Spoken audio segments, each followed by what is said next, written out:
આપનું શુભ નામ જણાવી દેજો. મારું નામ છે પ્રિયમ પટેલ. પ્રેમભાઈ, આજે ખાસ ઇમ્પિરિયલ આજે તિરુપતિના ડીલર્સની એક ખાસ વિશેષ મીટનું આયોજન કરવામાં આવ્યું છે. શું કહેશો આ મીટ યોજવા પાછળનું શું કારણ?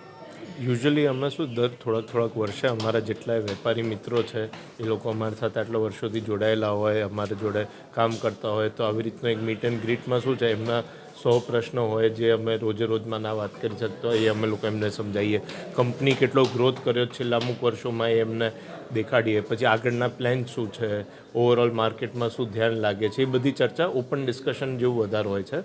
અને બીજું, એમને કોઈ પણ રીતના એમને જે પણ તકલીફ પડતી હોય એ કઈ રીતના પૂરી કરીને આપણે સેલ વધારી શકીએ એના પર મેઇન કોન્સન્ટ્રેશન હોય છે. રિસાયકલિંગ ડબ્બાની પણ એક ખાસ વાત આવે છે. શું કન્સેપ્ટ છે? રિસાયકલિંગ ડબ્બામાં અત્યારે સરકારે એવો નિયમ લાવ્યો છે કે જૂના ડબ્બા 2018 કે 19માં FSSAIએ બેન કરી દીધેલા છે, પણ હજુ પણ એનું અમલ થઈ નથી રહ્યું.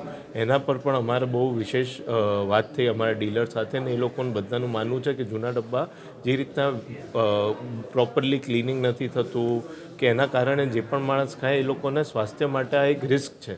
તો એ બંધ થવું જોઈએ. એના માટે સરકાર પણ માને છે, બહુ બધા વેપારીઓ પણ માને છે, કંપનીઓ પણ માને છે, પણ એનું ઇમ્પ્લિમેન્ટેશન અત્યારે FSSAI બહુ સારી રીતના કરી રહી છે. અને જો એ સ્પીડે થશે તો મને લાગે છે આપણા દેશમાં વિધિન 1 to 2 years જૂના ડબ્બાનું ચલણ સાવધ પતી જશે, જે હેલ્થ માટે, સેફટી માટે અને ગ્રાહકો માટે, અને જેટલાએ ખોટા લોકો જે કામ કરી રહ્યા છે એ બધા જૂના ડબ્બામાં કરી રહ્યા છે. કોઈ પણ છેતરામણી થતી હોય ગ્રાહકની એ જૂના ડબ્બામાં થઈ રહી છે. સરકારનું GSTનું ઇન્કમ ટેક્સની જે ચોરી થઈ રહી છે એ બધી આ વસ્તુમાં થઈ રહી છે.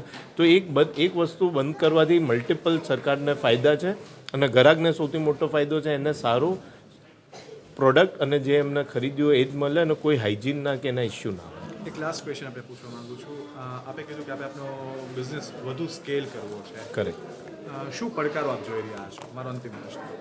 શું પડે ચેલેન્જીસ શું છે તેના? ચેલેન્જીસ ઇન્ડિયામાં ટેકનિકલી ચેલેન્જીસ નથી, ખાલી ઓપોર્ચ્યુનિટીઝ છે. આવતા 10 થી 15 વર્ષ ઇન્ડિયાનો ટાઈમ છે. જેમ છેલ્લા 20 વર્ષ ચાઇનાનો ટાઈમ આપણે જોયો છે, આ 15 વર્ષ ઇન્ડિયાનો ટાઈમ છે. અને આ ટાઈમમાં આપણે કોઈ પણ બિઝનેસ, કોઈ પણ કસ્ટમર, કોઈ પણ રીતના જો આપણે દેશ તરીકે આપણે ગ્રો ના કરી શકીએ તો પછી એ આપણી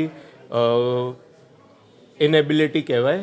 પણ આપણી પાસે અત્યારે tremendous opportunity, there are no challenges. આપણી પાસે યંગ પોપ્યુલેશન છે, આપણી પાસે પરચેઝિંગ પાવર વધતો જાય છે ગ્રાહકનો, ઓપોર્ચ્યુનિટી એન્ડલેસ છે.